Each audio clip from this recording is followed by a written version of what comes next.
नमस्कार, मैं नेहा हूं और आप देख रहे हैं अपना भारत।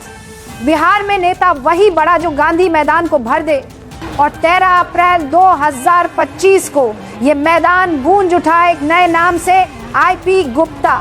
कभी कांग्रेस के सिपाही, अब बिहार की सियासत के नए किंग मेकर।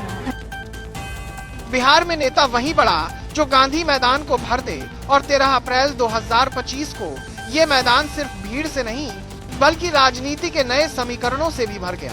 आईपी गुप्ता वो नाम जो अब पोस्टर से लेकर पावर सेंटर तक गूंज रहा है। कभी कांग्रेस के साइलेंट सिपाही रहे गुप्ता अब बिहार की राजनीति के नए किंग मेकर के तौर पर उभरे हैं। गांधी मैदान की रैली आईपी गुप्ता का राजनीतिक शंखनाद, पटना का गांधी मैदान भीड़ से लबालब और मंच पर सिर्फ एक चेहरा इंद्रजीत प्रसाद गुप्ता। कहा जाता है कि बिहार में अगर किसी नेता की औकात देखनी हो तो देखो उसने गांधी मैदान कितना भरा। और गुप्ता ने तो पूरा मैदान ही नहीं बिहार की राजनीति का मूड भी भर दिया। अब उन्हें पान तांती तत्वा समाज का सबसे बड़ा चेहरा माना जा रहा है, वो भी तब जब यह समाज 22 लाख की आबादी रखता है।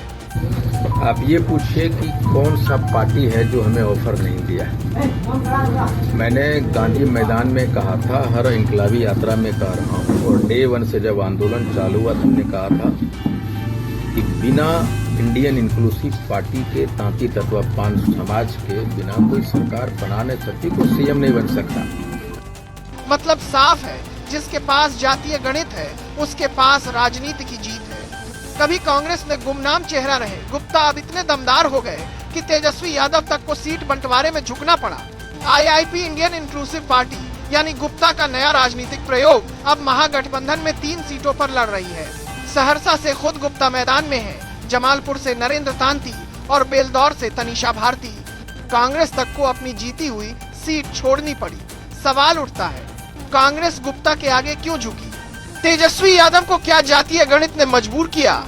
अपनी शर्तों पर राजनीति खेलने वाले गुप्ता ने साफ कहा, लड़ेंगे तो आईआईपी के सिंबल पर ही, कांग्रेस के झंडे तले नहीं। और मजबूर होकर महागठबंधन को झुकना पड़ा। अब आईआईपी के उम्मीदवार करनी छाप पर चुनाव मैदान में हैं। कह सकते हैं बिहार में करनी वालों की कहानी लिख रहे हैं गुप्ता। छात्र आंदोलन से निकले, जाति आंदोलन में चमके। 2024 में जब सुप्रीम कोर्ट ने तांती तत्वा समाज का एससी स्टेटस रद्द किया तो बीपीएससी की तैयारी कर रहे छात्रों में आग लग गई। और उसी आग से निकले गुप्ता जो पहले कांग्रेस के हाशिए पर थे अब बिहार की राजनीति के सेंटर में है। इस आंदोलन ने उन्हें वो पहचान दी जो शायद किसी टिकट या पार्टी ने नहीं दी होती। 13 अप्रैल की रैली में गुप्ता ने ऐलान किया, जब तक आरक्षण वापस नहीं मिलेगा तब तक संघर्ष जारी रहेगा। और भीड़ ने उनकी बात को हाथों हाथ लिया। कहा जा सकता है कि बिहार की राजनीति में यह वही क्षण था जब गुप्ता नेता से आंदोलनकारी बन गए।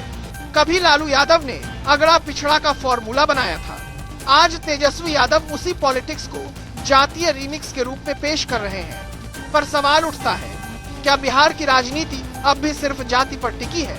क्या जनता का मुद्दा रोटी रोजगार नहीं, सिर्फ वोट का गणित रह गया है? बिहार में जो समाज को जोड़ता है वही नेता बनता है, लेकिन जो सिर्फ समाज का वोट जोड़ता है वो सत्ता तक पहुंचकर जनता को भूल जाता है। शायद आईपी गुप्ता इस फॉर्मूले को बदलने का दावा कर रहे हैं। अब देखना यह है कि भीड़ का ये जनसैलाब वोट में बदलेगा या फिर एक और भीड़ बनकर रह जाएगा। पटना के गांधी मैदान से उठी ये लहर बिहार की राजनीति में तूफान ला सकती है। अब देखने वाली बात यह है, क्या आईपी गुप्ता अगला लालू बन पाएंगे या बिहार की राजनीति में एक और जातीय चेहरा बनकर इतिहास के पन्नों में गुम हो जाएंगे?